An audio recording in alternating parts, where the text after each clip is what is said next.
Hello, everybody, and welcome back to QuipScope. It's the show where we talk about a game that's coming out or has just come out. My name is James. And my name is Ben. Hello, Ben. Hello, James. How are you doing? I'm doing very well, thank you. What have you been playing? I'll flippin' tell you. Go on. You can already see on the thumbnail and the title, but I've been playing the casting of Frank Stone. This is a new Supermassive Games developed title set in the world of Dead by Daylight. I'm going to tell you all about it today. But before we go any further, James, this is an ad. This is an actual hashtag ad. A big thank you to Behavior Interactive for sponsoring us. We'll also have done a sponsored stream by the point that this video releases as well. I think it's a perfect match for us because we're quite outspoken fans of Supermassive's previous work, and so to be able to talk about this in any kind of official capacity is lovely. It's good. Right in our wheelhouse. Yeah. Yes, 100%. So let me tell you about the casting of Frank Stone. Yes. Let me give you the premise. I've got some blurb from the website just to set the scene. Okay.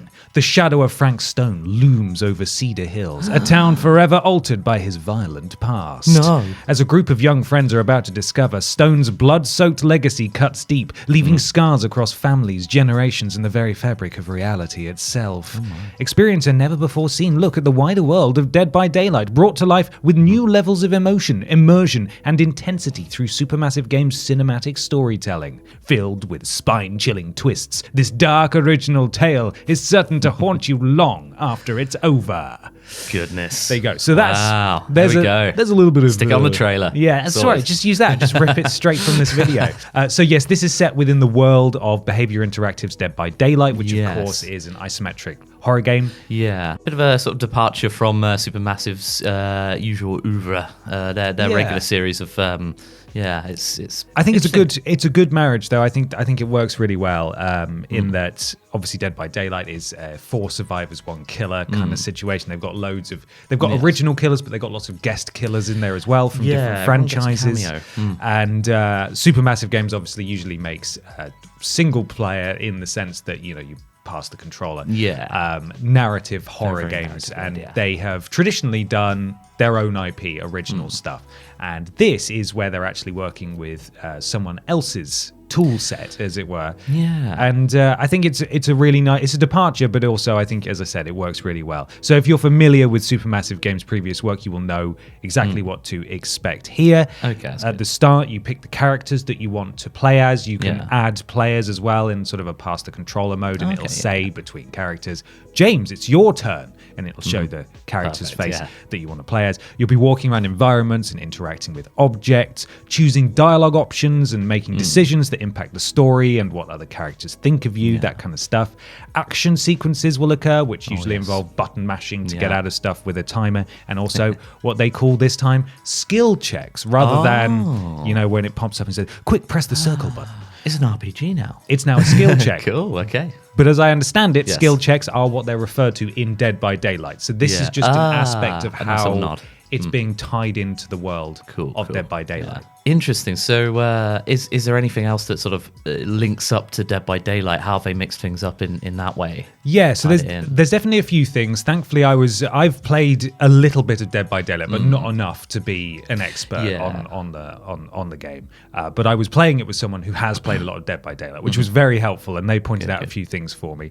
So the skill checks are known as skill checks now, and they're presented in a similar style. So it's sort of like a spinning circle, and it's like the active reload from Gears of War. You have to press, you have to stop it in the sweet spot, and within that's a really sweet spot. I haven't gotten anything in the really sweet spot yet, but that is something you have to do in Dead by Daylight. Keeps you on your toes a little bit more as well. It certainly does. It's a little bit harder than just pressing a button. So there's certain sound effects as well that are reminiscent. There are locations that are certainly very similar to some maps from Dead by Daylight, if not the exact maps. Other motifs and visual cues have been lifted as well, but I don't really want to detail those because I think it's going to be fun for Dead by Daylight players when they see it. It's like, oh, okay, that I know that's really cool. And while it doesn't necessarily play out exactly the same way because it's a completely different genre, there is stuff in there that is like a nod. But thankfully, they have clearly designed the game so that people like me, who perhaps, definitely is more of a Supermassive Games fan than a Dead by Daylight fan, I don't feel completely bewildered by what's going on. That's good. It's just set within the world, as they said, and there's just little nods and cues and things like that tie it into Dead by Daylight. That's pretty handy. I was wondering whether you might be lost without the context, but then sort of a similar question. And so how do they bring that? Because as I'm aware, I'm not a big Dead by Daylight player myself, but how do they create a sort of cohesive narrative then with that and tie that in? Well, is it set on one location or sort of? So it all centers around. In fact, I'll tell you a bit more about the story now. A man called Frank Stone. So it's about Frank Stone. Yes. It's set across 3 different time periods, and there are different characters within each. Yeah. And it follows the aftermath of the acts committed by Frank Stone and the sort of cosmic horrors that he is then tied to, because Dead by Daylight is far more cosmic, spooky, supernatural horror than the stuff that Supermassive has done in the past. So it's sort of like an origin story for him. It certainly seems like he could probably join Dead by Daylight as one of their original killers. So from what I understand, he's not actively currently a killer that's available in Dead by Daylight. So this is, fingers crossed, the way that they have set it up in the world building and stuff. This is just a completely original story, but has things that tie it into Dead by Daylight. And obviously if he then becomes a killer in Dead by Daylight, then that's, there's the obvious the obvious tie-in. Now, accessibility wise, because some people struggle with the speed of the skill checks and stuff, I believe there are settings that you can essentially turn off those timers.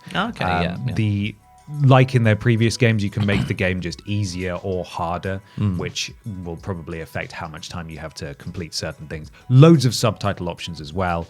Perfect. If you're looking to stream the game, you can disable licensed music. And that's something good to see, that we're looking forward to having tried out on the stream is that it has a Twitch integration, which allows viewers to make the decisions for you. So the person who's doing the streaming, I think, only has 2 vetoes they can use. But apart from that, Twitch viewers get to decide all the choices that you make. That's a very nice touch. I do like those sort of integrations where it's like, just the audience gets to participate in some way and usually mess with the streamer or streamers in question. Absolutely. It could be complete chaos, but we'll see how that goes. At the moment, we're recording this in advance of doing the stream. So hopefully that's gone, disastrously wrong in the best way. Perfect, yeah. There's also, for the first time, they've added something called the cutting room floor, which rather than very nice. Having you replay entire chapters to experience other things, it's literally like a reel of film that for each of the different chapters, and you can hop into specific moments to make different decisions or pick up collectibles, because there's little things dotted around that you can collect in each level as well. Really perfect. Really good for this sort of game as well, where people want to see like all the different sort of pathways and stuff and how things,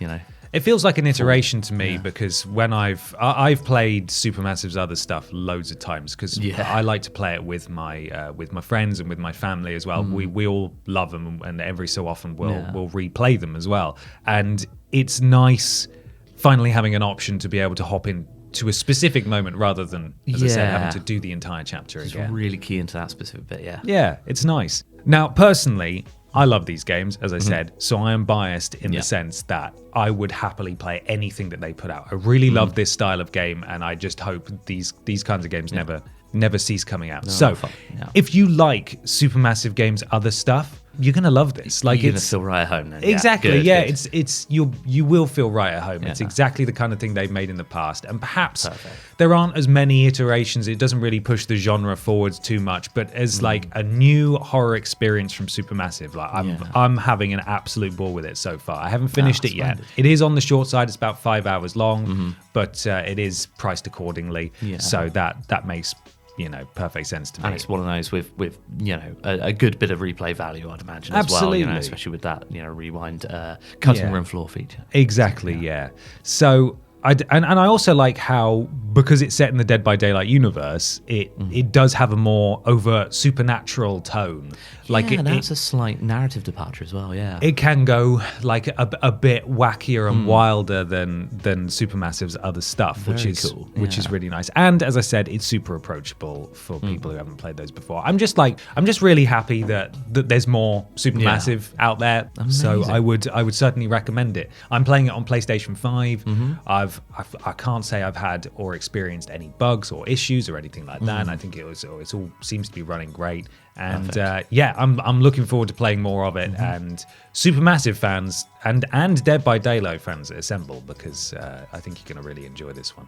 Amazing. So, there we are. The Casting of Frank Stone is available right now on PS5, Xbox Series, and PC. Fantastic. So you can go and get stuck in there. Thank you very much again to Behaviour Interactive for sponsoring this video. Thank you very much. And the VOD of the live stream should be available very soon, if not now, on the VODs channel, where you can see us playing through the first couple of hours of it. See everyone suffer through the Twitch chats. The good mercy. Decisions, shall we Yeah, say. they'll be making some excellent decisions. fantastic decisions.